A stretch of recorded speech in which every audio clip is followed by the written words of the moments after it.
ফাটাফাটি। ঘরে এরকম বানাবেন, আর বেশি থাকলে আমাকে একটা দিয়ে যাবেন। হ্যালো বন্ধুরা, আমরা চলে এসেছি আমাদের কিচেনে, যেখানে আজকে আমাদের নতুন ডিশ কি হচ্ছে। ডিশ ডিশ ডিশ আচ্ছা, কি হচ্ছে দেখতে থাকো না। এটা তো বেগুন বেগুন নিয়েছি। বেগুনটা পিস পিস করে কেটে নিয়ে বেগুনের ভিতর দিয়ে বেগুনের বীজগুলো বের করে দিচ্ছে। আর এদিকেও কারেন্ট আসছে আর যাচ্ছে। এধারে আমাদের বসেছে ভাত, এধারে বসছে কড়া। এখানে বেগুনগুলো কেটে নেওয়া হয়েছে আর এখানে বেগুন ছাড়ানো হচ্ছে। ছড়ানো হচ্ছে কোথায়? বেগুন থেকে বীজ বের করে নিয়ে শুধু ছালগুলো রাখা হচ্ছে। বন্ধুরা এই দেখো, এই আমাদের নতুন তরকারির জন্য মা কেটে নিয়েছে পেঁয়াজ, বেগুনের ছাল, এধারে আছে পেঁয়াজের বীজ আর ধনিয়া পাতা।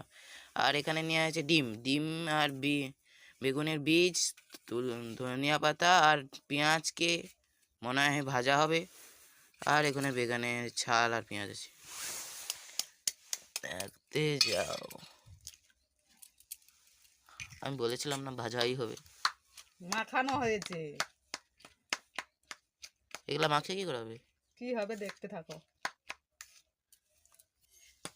এখানে জিরা দেওয়া হলো, পরিমাণ মতন লবণ,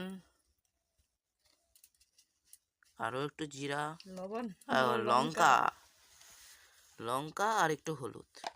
ব্যাস, এইবার একে ভালো করে মিক্স করতে হবে।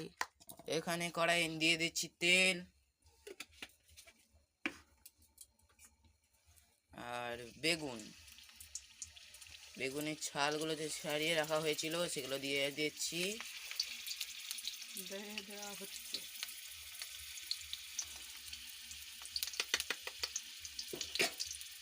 ও, এর ভিতরে ভিতরে এগুলো দেওয়া হবে। আর তো নতুন ডিশ।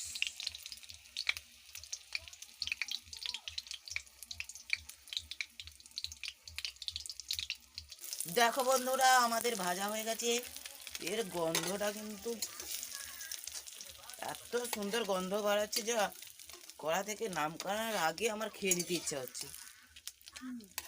দেখো বেগুন ভাজা কমপ্লিট। এগুলো কমপ্লিট হয়ে গেছে।